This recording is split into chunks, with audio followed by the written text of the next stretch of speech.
안녕하세요. 첨상TV의 김 교수입니다. 네, 목소리가 많이 돌아왔죠. 네, 이제 격리도 해제가 됐고, 오늘 다시 강의를, 재개했습니다. 네, 이제 아직 장기침이 좀 남아있긴 한데, 제가 강의하다가 또 나올 수는 있어요. 근데 목소리는 많이 회복이 된 상태고요.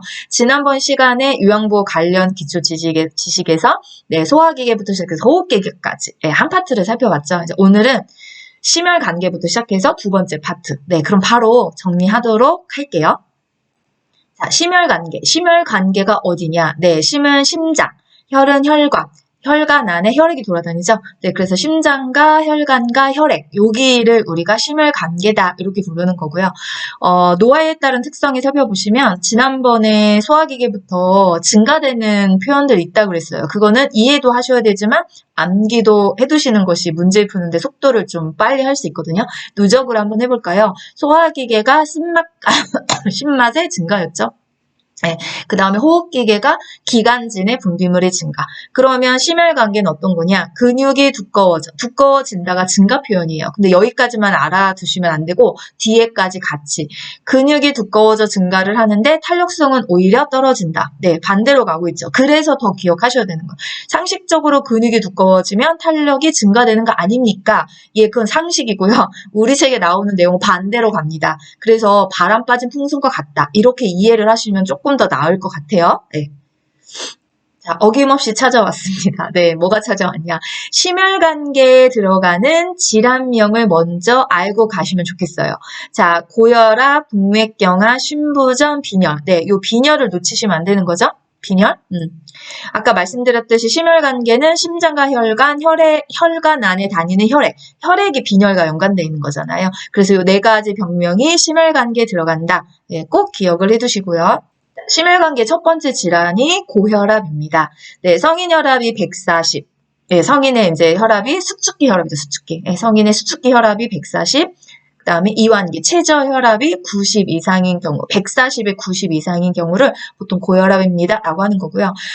고혈압의 증상은 사실 빠져있지만 대표적인 증상이 무증상이에요. 그래서 고혈압은 조용한 살인자라는 무서운 별명을 가지고 있는 거고, 이미 교과서에 나와 있는 증상들이 나타날 쯤이 되면 고혈압으로 많이 진행된 상태다라고 생각하시면 돼요. 그래서 이제 심하면 가장 무서운 게 1번에 있죠. 뇌졸중이나 혹은 사망.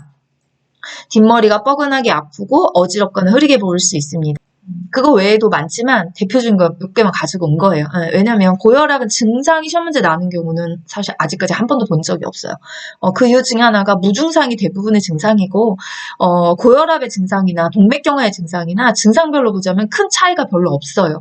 그래서 합병증의 증상들이 더 두드러지게 무섭게 나타나는 거기 때문에 고혈압에서는 시험 문제를 출제하는 경우에는 보통 여기 나오는 치료나 예방법 위주로 시험 문제가 난다고 생각하시면 돼요. 그래서 우리 교과서에 보면 고혈압 약물 치료에 대한 편견이 있죠. 예, 이렇게 뭐 증상이 없으면 치료하지 않아도 된다. 아니죠. 네, 두통 등의 증상이 있을 때만 약을 먹는다. 아니라는 거예요. 왜냐면 처방을 끊으면 다시 혈압이 올라가죠. 혈액 안에 고혈압 약이 녹아 내려가면서 혈압을 정상 유지를 시켰던 거기 때문에 약을 끊자마자 혈압이 다시 올라간다는 거예요. 그 다음에 혈압약을 오래 먹으면 몸이 약해진다. 네, 뭐 약을 먹어서 좋을 건 없지만 복용하지 않았다가 합병증을 발생시키는 것보다는 안전하다는 거고요. 혈압이 조절되면 약을 먹지 않아도 된다. 아니죠. 조절되다가 약을 안 먹으면 약효가 떨어지자마자 다시 올라가기 때문에 처방이 있을 때는 계속 복용하는 걸 권장합니다. 자, 두 번째 질환은 동맥경화증이에요. 네, 동맥경화증에서는 뭐를 좀 알아두시는 게 좋냐면 정의를 알아두시는 게 좋아요. 뜻. 동맥경화가 뭐지? 경화라는 뜻만 아시면 금방 이해가 됩니다. 경화는 딱딱해지는 거예요. 그럼 왜 딱딱해지는 거냐? 동맥의 혈관이 안쪽 벽에 지방이 축적되어서 내부가 좁아지거나 또는 막혀서 혈관의 흐름에 장애가 생기고 이 혈관 벽이 이 지방으로 인해서 굳어지면서 발생하는 병을 동맥경화다. 이렇게 정의를 꼭 기억을 해두셨으면 좋겠고요.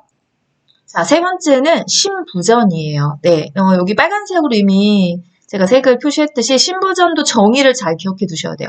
심장의 수축력이 저하됐다. 예, 심장이 하는 일이 뭘까요? 펌프질이죠. 펌프질. 예, 심장이 짜고 풀면서 혈액을 전신으로 내보내는 가장 중심부의 역할을 하는 건데 심부전이 왔다. 부전이라고 하는 것은 본연의 기능을 못하는 거예요. 심장이 하는 본연의 기능이 뭐냐? 수축이죠. 짜주는 거. 짜주면서 전신에 혈액을 공급하는 거잖아요. 근데 그걸 못하니까 심장의 수축력이 떨어지면서 신체 조직에 필요한 만큼의 혈액을 내보내지 못하는 병. 이걸 심부전이라고 해요. 그래서 이 정의를 가장 먼저 기억을 해두시는 게 좋고요. 관련 요인을 쓰긴 했지만 패스합시다. 자, 바로 빈혈이 등장했죠. 그 이유 중에 하나가 뭐냐면 동맥경화도 증상이 거의 고혈압과 비슷해요. 합병증의 증상들을 교과서에 실어놓은 거고 하나 첨언을 하자면 슬라이드에는 없지만 하나 첨언을 하자면 그 동맥경화증의 증상에 그런 말이 있어요. 협심증이나 심근경색, 그쵸? 네, 관상동맥 질환.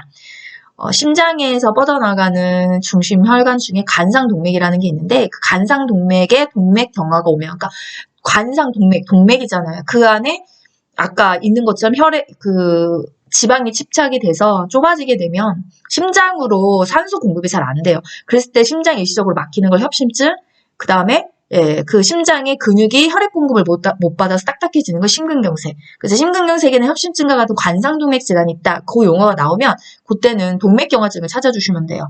그거는 첨언으로 하나 좀 더 기억을 해두시도록 할게요. 자, 그 다음에 이제 빈혈이 있어요. 빈혈. 빈자가 가난할 빈자잖아요. 피가 가난하다?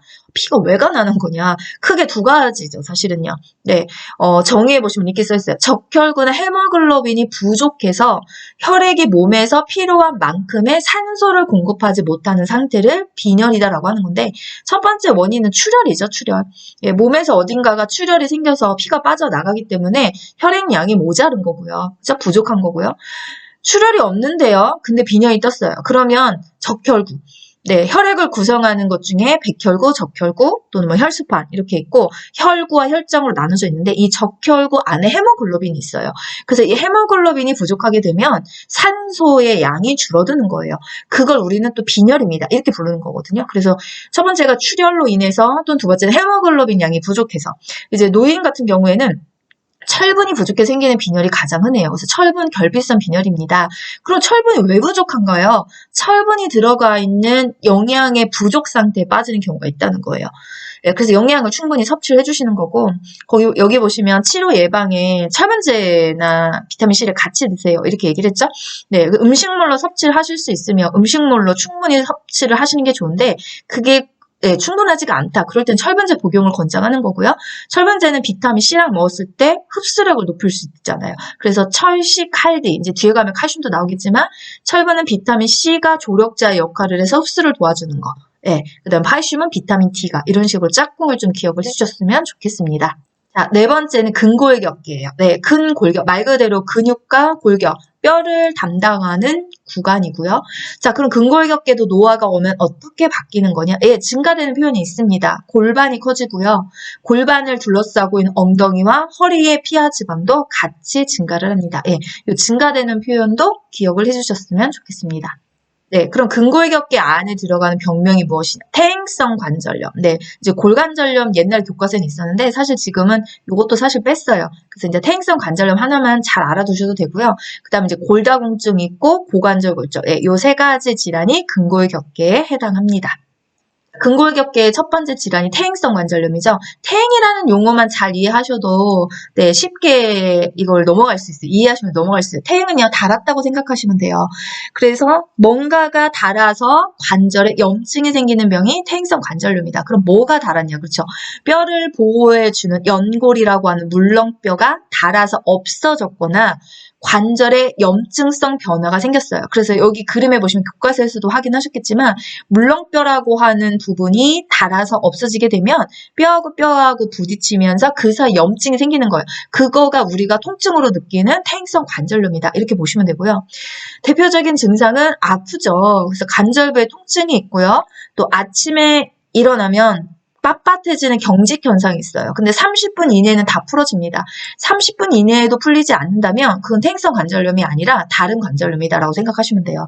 그 다음에 이제 운동에 장애가 있고 심하면 이렇게 그림처럼 변형, 관절이 변형되는 모습도 확인할 수 있다. 이게 퇴행성 관절염의 대표적인 증상입니다. 자, 그럼 퇴행성 관절염은 어떻게 치료하고 예방할 거냐? 일단 약물 치료를 해요. 가장 대표적인 게 염증, 항염증제와 진통제로 지금 치료를 하고 있는 거고요. 그 다음에 온냉요법이라든지 마사지나 물리치료 또는 이제 관절 운동. 파괴가 심하면 수술을 하죠. 여러분 아시는 인공관절 수술. 그 다음에 체중을 조절하셔. 체중 상체의 무게만 줄이셔도 무릎 같은 경우에 퇴행성 관절염이었을 때 하중을 밑으로 내려오는 무게를 줄일 수 있기 때문에 체중 조절이 꽤나 도움이 많이 되세요. 근데 꼭 기억하셔야 될 게 이 운동이죠. 운동 중에서도 수영. 우리가 퇴행성 관절염에는 수영이 도움이 많이 되세요. 왜 그런 거냐? 체조나 흙길을 걸을 수 있다면 좋겠는데 이것도 아파서 못 걷는 경우가 많으세요. 그럴 때는 물에 들어가서 하시면 통증을 사실 줄일 수가 있어요. 근데 이제 뒤에 나와야 되는 골다공증 같은 경우에 수영 이렇게 하면 완전 오답이에요. 거기는 수영에도 별로 도움이 안 되거든요. 그래서 이 수영은 퇴행성 관절염에서 등장하는 중요한 운동법이다. 이렇게 생각을 해주시면 좋겠어요. 자, 두 번째 질환이 골다공증이죠. 뼈의 많은 부분에 구멍이 생겼어요. 왜 구멍이 생긴 거냐? 뼈세포가 상실, 그렇죠? 없어지고 그걸로 인해 골 밀도가 낮아지고 그래서 골절이 발생하기 쉬운 상태가 된다는 거죠. 이게 지금 골다공증 대상자의 뼈 사진이잖아요. 정상이신 분과 비교를 했을 때 굉장히 공간들의 구멍이 많이 생겼고 이렇게 하다 보면 충격이 가해졌을 때 쉽게 부서지는 골절이 나타난다는 거예요. 골다공증은 관련 요인도 증상도 또 이제 뭐 치료 예방도 사실 시험 문제 다 출제가 잘 되는 부분이에요. 그래서 정확히 알아두시면 좋겠는데 골다공증의 첫 번째 관련 요인 폐경이죠. 폐경이 되면서 여성 호르몬이라고 하는 에스트로겐의 분비량이 줄어들어요. 그럼 에스트로겐이 하는 역할이 뭐냐? 뼈세포가 상실되는 걸 막아주는 방어벽의 역할을 하는 거예요. 근데 그게 폐경으로 인해서 부족해지기 때문에 이때쯤 골다공증 진단을 받는 분들이 꽤나 많이 계시고요. 저체중이었다면 뼈가 약했을 수밖에 없어요. 그러면 약한 뼈의 골밀도가 낮을 수밖에 없는 거고요. 운동이 부족해도 뼈가 튼튼해지지 않았기 때문에 골다공증 위험성이 높고요. 갑상선이나 부갑상선 질환 때문이다라고 하는데 갑상선 기능 저하증인 경우에 갑상선에서 칼시토닌이라고 하는 칼슘 조절의 호르몬이 분비가 됩니다. 근데 갑상선 기능 저하증에 걸리시면 갑상선 호르몬 양이 줄어들기 때문에 칼시토닌 호르몬 양도 줄어들어요. 그럼 칼슘의 조절량도 떨어질 수밖에 없어요. 그게 또 하나 골다공증을 일으키는 원인이 되는 거고요. 척추골절과 같이 40세 이후에 골절을 경험했다. 척추는 웬만해서 부러지지 않아요. 굉장히 튼튼한 뼈인데 여기가 골절이 있었다면 다른 부위의 뼈가 약하다는 걸 나타낼 수 있고요. 영양의 흡수 장애가 와서 뼈가 튼튼하지 않았거나 또는 이제 흡연이나 음주를 하게 되면 뒤에도 나오겠지만 흡연과 음주는 여성 호르몬 에스트로겐 수치를 떨어뜨리게 만들어요. 그렇기 때문에 골다공증의 위험성이 높아지는 거고요. 카페인 같은 경우에는 여러분이 가삼 일상생활 지원에서 나오죠? 칼슘의 흡수를 방해하잖아요. 그래서 그게 카페인의 과다 섭취가 돼도 골다공증의 위험성이 높아지는 거고요. 무리한 다이어트를 진행하시면 뼈도 튼튼해질 수 없습니다. 골다공증의 대표적인 증상은 잦은 골절, 그냥 골절 아니에요. 잦은 골절이에요. 붙을만 하면 또 부러지고 붙을만 하면 이런 게 잦은 골절이죠. 자, 어떻게 치료하고 예방하는 겁니까? 칼슘을 충분히 섭취를 하시는 게 좋고요.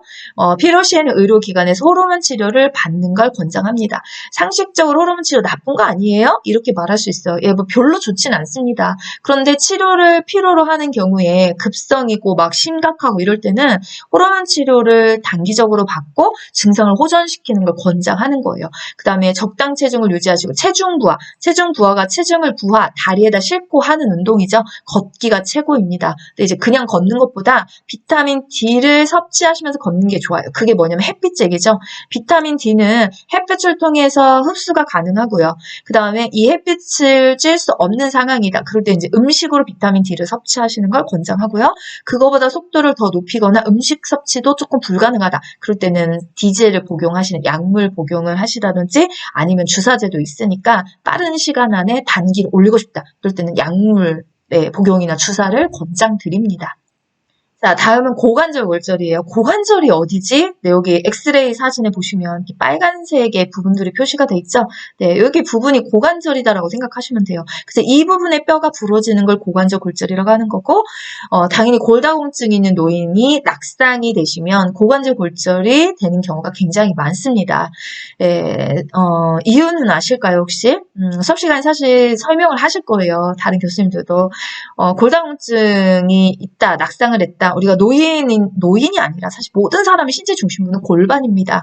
근데 낙이 떨어지는 거잖아요. 현재 있는 위치에서부터 아래로 떨어질 때 몸의 중심부가 바닥에 닿게 돼 있어요. 근데 젊은 사람 같은 경우는 좀 민첩성이나 순발력이 작동하기 때문에 골반이 떨어지기 전에 뭐 팔이나 어깨를 찝는 경우에 그런 부분에 골절이 올 수 있지만 노인은 하는 사이에 벌써 뚝 떨어져 있어요, 골반이요. 그래서 고관절 골절, 여기 부분이 골절량이 많이 발생하는 거고요. 그걸 우리가 전문 용어로 서해부와 대퇴부다 이렇게 부르시는 거예요. 서해부는 사타구니고요. 대퇴부는 허벅지잖아요. 근데 사타구니, 허벅지 이렇게 시험 문제 나지 않아요. 전문 용어인 서해부와 대퇴부의 통증이다. 그 부분이 고관절이다. 이렇게 생각하시면 되죠. 자, 5번째 파트는 비뇨생식계예요. 네, 우리가 노화가 오면 여성 노인은 어떤 변화를 겪는 것이냐? 성적 욕구가 감소되는 것은 아니다. 예, 감소된다. 다 틀려요. 예, 이 왜 감소되는 게 아니냐? 매슬로 욕구를 생각하셔야죠. 매슬로 욕구의 가장 아래층이 1층이 생리적인 욕구고 생리적인 욕구 아는 게 들어가는 게 배고픔, 배서, 수면성. 언제 끝나는 거냐? 죽어야 끝납니다. 네, 인간이 배고프고 대소변 조절이 임종 직전에 끝나잖아요. 이 성적 욕구도 사실 마찬가지예요. 근데 이제 노인이 되시면서 어떤 환경적인 거나 약물에 의해서 욕구가 좀 줄어드는 것처럼 보일 뿐이지 절대적으로 생리적 욕구가 감소되는 것은 아닙니다. 이 표현을 좀 잘 기억을 해두셨으면 좋겠고요.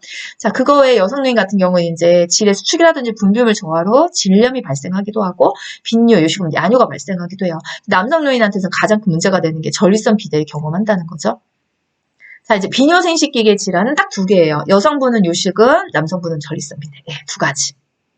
자, 요실금이 뭐냐? 의지와 상관없이, 제일 중요한 게 이거죠. 의지와 상관없이. 그럼 의지적으로 하는 건 뭡니까?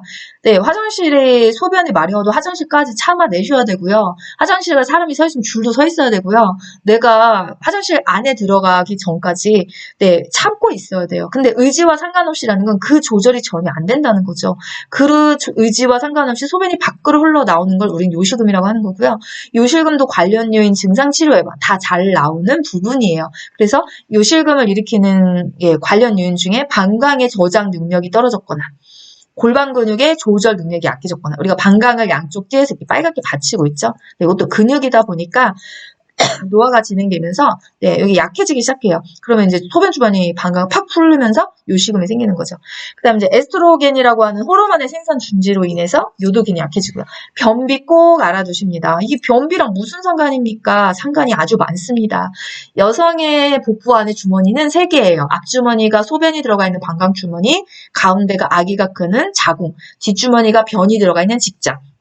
근데 노인이 되셨으니까 임신할 이유가 없으니까 자궁은 커지지 않아요. 뒤에 변이 들어가 있는 지중 주머니가 빵빵하게 올라오면 앞주머니인 방광주머니를 찍어 누르게 돼 있어요. 그래서 변비가 있으면 요실금이 심해지기 때문에 변비를 예방하는 것도 요실금을 예방하는 제일 중요한 방법이 될 수 있습니다. 그런 이유를 같이 기억을 해주셨으면 좋겠어요. 자, 요실금의 증상이면서 종류라고 생각하시면 좋을 것 같아요. 복압성이라고 하는 게 무엇이냐. 이 용어만 잘 이해하시면 되거든요. 복압은 복부의 압력이에요. 복부의 압력이 올라가서 의지와 상관없이 소변이 밖으로 나왔다. 그럼 복부의 압력이 올라가는 상황이 어떤 거냐. 기침을 한다든지 막 웃는다든지 재채기를 한다든지 달리기를 하게 되면 복부 압력이 상승을 해서 소변이 밖으로 빠져나오는 거죠. 절박은 뭐냐. 말 그대로 지금 절박해요. 무엇이 절박하냐. 소변을 보고 싶다고 느끼자마자 소변이 밖으로 흘러나오는 거예요. 역류는요. 흘러 넘치는 게 역류잖아요. 기능의 문제예요. 그래서 소변이 이렇게 조금씩 흘러 넘친다는 건 내려가는 길에 어디에 문제가 생겼다는 걸 알려주는 거거든요. 이제 그거는 의사 선생님이 다 확인해 주실 거고 우리가 이 증상이자 종류의 3가지를 복압이 무슨 뜻이지, 역류는 무슨 뜻이야, 절박은 무슨 뜻이야? 용어를 좀 기억을 해주셨으면 좋겠고요.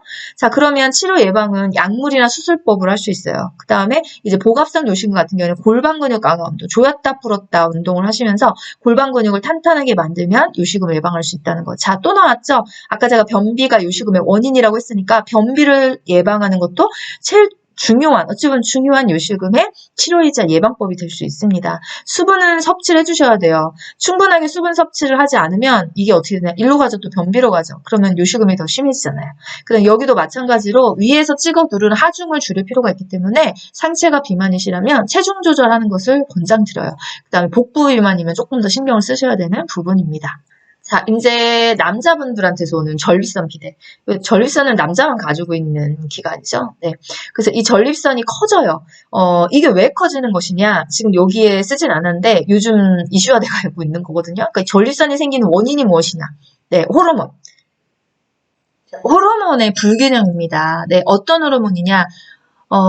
남성의 노인이 되시면서 남성 호르몬이 줄어들어요. 그리고 여성 호르몬이 늘어나고요. 아니, 남자는 남성 호르몬만 있고 여성은 여성 호르몬만 있는 거 아닙니까? 아니에요. 여성이나 남성이나 사실 호르몬의 비율은 같이 이렇게 있다가 2차 성징을 거치면서 여성은 여성 호르몬 양이 많아지는 거고 남성은 남성 호르몬 양이 많아지는 거거든요. 근데 이제 갱년기쯤을 시작을 하면 네, 노화가 진행이 되면서 남성 호르몬이 줄어들고 기존에 있던 여성 호르몬 양이 남성 호르몬 양보다 많아지잖아요. 그걸 우리는 호르몬 불균형이라고 그러는 거예요. 그래서 남성 호르몬이 감소하고 여성 호르몬이 증가합니다. 여기까지 같이 기억을 해주셨으면 좋겠어요. 그 두 개를 거꾸로 바꿔가지고 문제 종종 또 출제하기도 하거든요. 그래서 그 호르몬의 불균형으로 여성 호르몬이 늘고 남성 호르몬이 감소하기 때문에 전립선 비대가 생기는 원인입니다. 이렇게 보시면 되고요.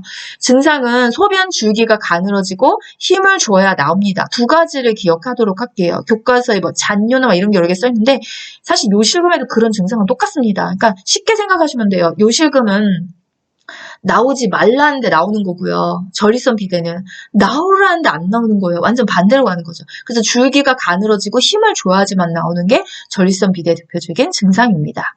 자, 이제 6번째는 피부예요. 피부도 노화가 오면서 증가되는 표현을 써요. 손톱이 딱딱해지고 두꺼워집니다. 딱딱하고 두꺼워지는 게 증가잖아요. 그 다음에 이제 여성년이나 남성년이랑 똑같이 입과 뺨 등 얼굴에 털이 증가합니다. 이게 피부계의 노화가 오면서 증가되는 증상들입니다. 네, 이제 소화기계부터 시작해서 여기까지 한 번 좀 점검을 해보세요. 소화기계 증가가 뭐였지?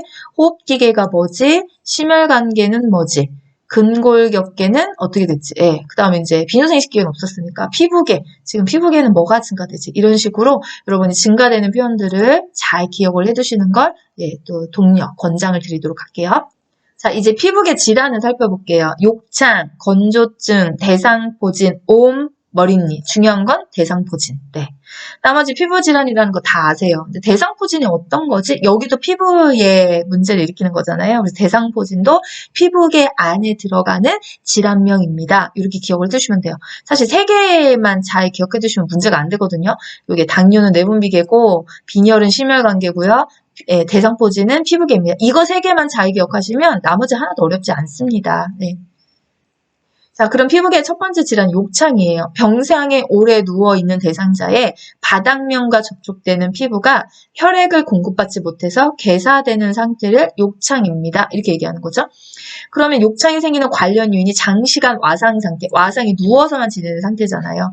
계속 장시간 누워있게 되면 바닥면과 접촉되는 부분이 혈액을 받지 못하기 때문에 개사되는 일이 쉽게 생긴다는 거고요. 그 다음에 체위 변경이 어려워요. 누워있는데 체위 변경, 몸의 위치를 바꿔주는 게 스스로 바꾸는 게 더 어렵다. 이렇게 하면 압력을 받는 시간이 길어지기 때문에 당연히 욕창의 발생이 잘 될 수밖에 없고요. 압박받는 부위 중에서 또 뼈가 튀어나와서 완충지대가 없는 경우, 그러니까 살이나 근육이나 지방이 많다면 예, 덜 압박을 받겠지만 그렇지 않은 부분이 뼈 부분이 돌출된 부분이잖아요. 그래서 우리가 욕창이 잘 생기는 거고요. 그 다음 영양이 부족됐다는 것은 두 가지를 나타내는 거예요. 체중이 전체적으로 줄어들어요. 그럼 체중만 줄고 많은 게 아니라 근육량도 줄어들고 피하지방도 감소하기 때문에 완충지대가 줄어들었다라고 생각하시면 되고요. 요실금이나 변실금으로 인해서 습기가 발생하면 그 축축한 습기 안에서 미세물 번식력이 굉장히 빨라져요. 그게 나중에 또 욕창으로 옮겨가는 경우가 종종 발생합니다. 그래서 기저귀 착용하시는 분들이 욕창 잘 생기는 이유와 같기도 하죠. 자, 그럼 욕창의 증상이 어떻게 되는 거냐? 단계가 있어요. 그래서 1단계 같은 경우에는 이제 피부 색깔이 좀 변해요. 어떻게 변하냐? 예, 누워 있어서 이렇게 위치를 바꿔줘도 좀 불구죽죽 푸르스름해지고 돌아오지 않는다. 네, 그럼 벌써 1단계 시작하신 거예요. 그 다음 이제 2단계가 되면 물집이 잡히기 시작하죠. 수포라고 하는 거고요. 3단계부터 예, 욕창이 괴사가 나타나고요. 4단계가 넘어가면 뼈나 근육까지 전부 다 괴사가 됩니다. 이제 교과서에 나와 있는 사진들이죠. 욕창은 한 번 발생하면 순식간에 이렇게 단계, 4단계까지 넘어가 버려요. 근데 이 4단계에서 다시 1단계부터 정상으로 돌아오는 데는 시간이 꽤 오래 걸리기도 하고요. 돌아오지 않는 분도 계세요. 나중에 폐혈증이나 이런 뭐 감염으로다가 사망하는 경우도 종종 발생하거든요. 그래서 예방이 제일 중요하다는 거고요. 피부 상태를 항상 점검하고요. 체의 변경, 위치를 바꿔줘서 압력을 줄여주는 건데 침대에서는 2시간마다 의자에서는 1시간. 의자가 1시간인 이유가 앉게 되면 이렇게 의자에 앉게 되면 오롯이 꼬리뼈인 척추의 예, 일부 중에 꼬리뼈에 해당하는 예, 우리가 뭐 천추, 미추 뭐 이런 식으로 하는데 그 꼬리뼈에 압력이 가해지기 때문에 예, 욕창 발생률이 누워 계실 때보다 앉아 있을 때 훨씬 더 잘 생기거든요. 그래서 의자나 휠체어 같은 경우는 1시간만 앉혀두는 거고요. 시트에 주름이 있다면 그 주름이 또 피부에 빨갛게 상처를 일으켜서 그 자국으로 인해서 욕창이 생기겠죠. 그래서 도던 모양의 베개는 사용하지 않습니다. 사용합니까? 사용하지 않습니까? 옛날엔 이게 주요 문제였지만 지금은 그걸 묻지 않아요. 왜 사용하지 않습니까? 이 이유를 묻는 거예요. 그래서 압박받는 부위에 순환을 줘야 할 수 있기 때문에 욕창이 더 번지고 커지고 증가가 되기 때문에 우리가 도는 모양의 베개는 사용하지 않습니다. 다음은 피부 건조증이에요. 네, 가습기로 습도를 조절하시고 가장 좋은 습도는 40에서 60% 범위 안에 있는 거죠. 예, 그 다음에 물은 자주 마시고요. 그래야 건조를 예방할 수 있어요. 목욕 후에 물기는 네, 두드려서 흡수되게 말려주시고 완전히 마르기 전에 보습제를 사용하시는 걸 권장합니다. 다음은 대상포진이에요. 과거에 수두를 알았던 사람, 수두까지만 기억하지 마시고 바이러스라고 좀 같이 기억을 해주셨으면 좋겠어요. 우리가 세균이 있고 바이러스가 있는데 수두는 바이러스예요. 대표적인 세균은 앞에서 했죠. 폐결핵. 폐결핵은 결핵균, 세균이 들어가서 침투가 돼서 발생하는 거고 대상포진은 수두 바이러스. 비슷한 문제를 출제하는 거예요. 뭐 대상포진에 대한 설명으로 잘못된 거 고르세요, 맞는 거 고르세요라고 하는데 1번에 대상포진은 세균성 질환이다. 띡 틀렸어요. 아니라고 그랬잖아요. 제가 바이러스라고 했잖아요. 그래서 수두만 기억하지 마시고 대상포진은 수두 바이러스를 알았던 사람 이렇게 바이러스 용어까지 기억을 해주셨으면 좋겠고요. 대상포진의 대표적인 증상이 자결감이에요. 자결, 열에 타는 듯한 통증, 따끔따끔한다라는 표현하는 거고 바늘로 콕콕 쑤신다 뭐 이런 표현들을 쓰는 거죠. 그래서 감각, 신경, 말단부의 수포라든지 통증이라든지 자결감이 나타났다. 전부 다 예, 대상포진을 뜻하는 대표적인 증상입니다. 그래서 이제 백신의 투여로 면역력을 좀 네, 대상포진의 백신의 투여로 면역력을 증가시키는 걸 권장해요. 한번 알았던 분이라면 더 백신 접종을 좀 권장드리는 거예요. 왜냐면 한번 알았던 분이 알지 않았던 분보다 생길 확률이 더 높거든요. 그 다음에 이제 병소라고 하는 건 책에 보면 이렇게 수도 안에 바이러스가 이렇게 들어가 있잖아요. 병소예요. 그래서 얘를 갖다 긁지 않도록 합니다. 여기서 긁어서 병소를 터뜨려가지고 다른 피부 부위를 긁게 되면 옮겨갑니다. 다음은 옴이에요. 옴은 대표적인 증상이 가려움인데 밤에 특히 밤에 심하다. 하나만 기억하시면 돼요. 옴벌레는 야행성이다. 야행성이니까 환한 대낮에는 숨어 있다가 밤이 되면 슬그슬그슬 올라오는 거죠. 그래서 야행성이다라는 걸 기억하시면 이게 어렵지 않게 풀 수 있어요. 당연히 야행이니까 밤에 나오겠지. 이렇게 기억하시면 되고요. 제일 중요한 건 동시치료예요. 접촉을, 그러니까 같이 살고 계시는 가족이나 동거인도 똑같이 동시치료로 한 번에 옴벌레를 잡자. 이렇게 생각하시면 되고요. 이제 1주 간격으로 약을 다시 쓰세요. 그 다음에, 이제 목욕을 해서, 예, 벌레가 다 죽었는지, 예, 확인을 하러 병원을 다녀오시면 되는 거죠. 그 다음 뜨거운 물로 세탁을 하거나 다리미를 사용하면 옴벌레는 사멸하게 되어 있습니다. 자, 이제 이게 증정했어요. 오늘 어디까지 간 거예요? 오늘 이만큼 했어요. 피부계까지. 그쵸? 네. 우리가 시계 방향으로 소화기계부터 시작해서 소화기계, 호흡기계 알아봤고, 오늘은 심혈관계, 근골격계, 비뇨생식기계, 피부계. 자, 제가 요거 다운 받아달라고 부탁드렸죠. 네. 블로그에 들어가셔서 다운을 받으셨으면, 이제 요 화면을 정지 버튼을 눌러 놓으시고, 본인이 직접 불러서 한번 해보시는 거예요. 네. 오늘 심혈관계부터 했으니까, 심혈관계의 특징이 뭐가 있었지? 증가되는 애가 있었는데, 근육은 두꺼워지는데 탈수는 떨어졌지? 심혈관계에 질환이 뭐가 있었지? 고혈압, 동맥경화, 심부전, 빈혈이 있었는데 고혈압에서 기억나는 거 있니? 약물 치료에 관한 거. 동맥경화에 생각나는 거 있나? 동맥경화의 뜻. 신부전이 뭐였지? 심장의 수축력이 저하돼서. 빈혈에서 대표적인 건 철분제, 헤모글로빈이 부족해다는데 이런 것들 있죠. 그거를 본인이 정지를 시켜 놓으시고 특성도 한번 얘기를 해보시고 질환명에 따른 대표적으로 내가 이해해야 될 것이 무엇인지 그것도 한번 같이 공부를 해주셨으면 좋겠어요. 그게 여기 단원에서 복습으로 진행하시는 거거든요. 그래서 제가 이렇게 진단명을 갖다가 옆에다가 하나씩 써드린 것은 각자의 파트의 특성을 기억하시고 질환을 기억하셔서 질환에 따른 특성 정도로 내가 이야기할 수 있냐 자가진단 해보라고 하신 거예요. 네. 자, 그럼 여기까지 정리를 하시고 문제 풀어보도록 할게요. 네, 20번입니다. 적혈구 부족이 원인이 돼서 산소 운반 능력이 저하되는 질환은 1번 폐렴, 2번 빈혈, 3번 폐기종, 4번 뇌경색, 5번 동맥경화증. 몇 번일까요? 네, 어렵지 않으셨죠? 지금 바로 했으니까. 네, 적혈구가 부족해서 산소 운반이 떨어지는 건 빈혈이었습니다. 네. 여기 보시면 이런 거 있어요. 폐기종. 이런 거는 답이 될 확률이 하나도 없어요. 네, 궁금해하지 않으셔도 돼요. 진짜 궁금하시면 나중에 시험 보시고 나셔서 저한테 개별로 네, 질문하시면 그때 설명해 드릴게요. 왜냐면 굳이 지금 설명해서 나한테 득이 되지 않아요. 오히려 해요. 그냥 딱 병명을 보시는 순간에 교과서에 없다. 이렇게 쫙 치고 나머지에서 오히려 고마운 거죠. 오지선이 아니라 사지선에서 푸는 것 같으니까요. 자, 21번. 고혈압 대상자를 돕는 방법으로 옳은 것은 1번 저지방 유제품을 먹게 한다. 2번 격렬한 유산소 운동을 하게 한다. 3번 알코올 섭취로 열량을 보충하게 한다. 4번 매일 한 개비의 흡연으로 스트레스를 줄이게 한다. 5번 혈압이 조절되면 약물 복용을 중단하고 운동을 하게 한다. 네, 요점 정리하지 않았어도 다 푸실 수 있었죠. 네, 뭐 가장 기본이죠. 우리가 고혈압에 대해서 많이 알고 계신 상식의 문제인 거고요. 고혈압은 저지방, 저염분 저지방을 섭취하는 거죠. 격렬한 운동하시면 안 돼요. 알코올은 영양가 없이 그렇죠? 연령만 올라가는 거기 때문에 그리고 알코올을 드시면 혈압약의 효과를 많이 떨어뜨리게 돼요. 담배는 한 개비도 허용 안 되는 거고요. 중단하시고 조절되면 약 중단하시면 안 되잖아요. 그래서 정답은 1번입니다.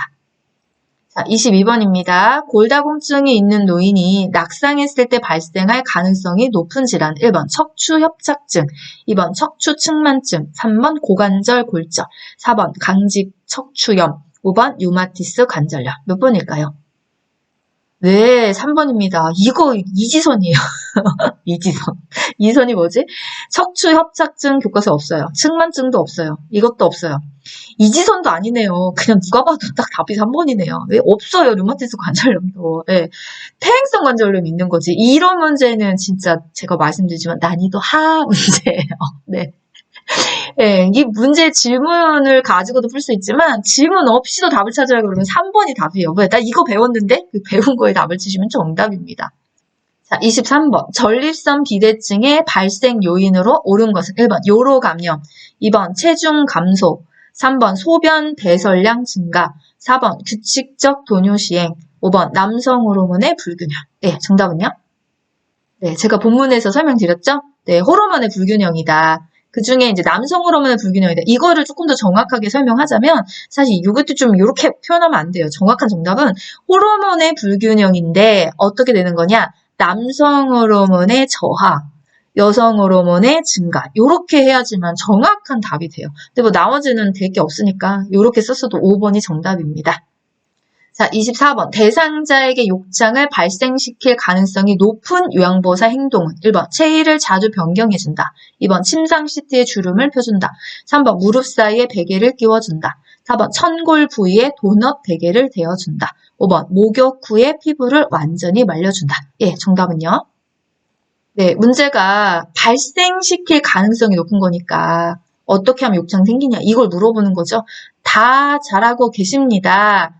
도넛 모양 베개 쓰면 안 되죠. 압박받는 부위에 순환을 저해야 할 수 있기 때문에 사용하지 않습니다라고 했으니까 이렇게 하시면 4번처럼 하시면 욕창 생길 가능성 굉장히 높습니다. 자, 여기까지 풀어보시면 이제 심혈관계부터 시작해서 피부계까지 요점 정리도 하셨고 문제도 풀어봤다라고 생각하시면 돼요. 정리를 하고 문제를 푸시면 확실히 문제가 잘 들어오거든요. 예, 제가 이 방법을 쓰는 이유도 문제를 푸는 게 중요한 게 아니고 요점 정리의 개념이 얼마큼 잘 되어 있냐에 따라서 이렇게 문제를 풀었을 때 예, 정답에 가까워지는 확률이 높아지세요. 그래서 문제에 열심을 기울이지 마세요. 사실 문제 안 풀으셔도 돼요. 앞에 개념 정리만 정확하게 잘 되어 있다면 어떤 문제가 나한테 다가와도 문제를 잘 풀 수 있으니까 문제풀이에 집중하지 마시고 요점 정리를 조금 더 정확하게 하고 넘어가시는 거. 저랑 유튜브 요점 정리 하시면서 저는 이 김 교수가 하는 말 잘 모르겠다. 언제든지 교과서로 돌아가셔서 다시 표준교재에서 정리를 하시고 예, 다시 돌아오시는 걸 권장을 드리도록 할게요. 자, 오늘은 5분 초과했어요. 예, 근데 이 정도면 예, 시간을 굉장히 배분이 잘했다 생각하는 거거든요. 너무 늘어지면 집중이 잘 안 되니까 자, 오늘은 여기까지 정리를 하고요. 이제 의학 질환은 마지막 한 파트가 남았거든요. 이번 주 안에 만나도록 할게요. 예, 제가 늘 말씀드려요. 요일은 장담할 수 없다고. 예, 제가 상황의 변수가 있어서 이제 일주일에 2번은 업로드를 진행할 거고요. 요일은 정확하게 약속 안 드리는 걸로 할게요. 왜냐면 그 약속까지 하면 제가 좀 부담스러우니까. 예, 그래서 이번 주 안에 또 한번 찾아뵙도록 할게요. 그렇게 하면 의학에 관한 2장을 다 정리했다고 생각하시면 되고요. 요거 듣고 도움이 되셨다면 네, 부탁하는 거죠. 구독이나 좋아요를 눌러주셨으면 좋겠어요. 그리고 블로그에 지면으로 네, 요점 정리본 다 이미지 파일 다운로드 받을 수 있게 만들어 드렸으니까 블로그 주소 오셔서 핸드폰에다가 이미지 저장 누르셔가지고 저장해놓고 시간 날 때 영상으로 보시던지 지면으로 PPT 화면을 보시면서 요점 정리 진행하셨으면 좋겠습니다. 네, 오늘도 공부하냐고 고생 많으셨습니다. 김 교수는 다음 시간에 뵙도록 할게요. 감사합니다.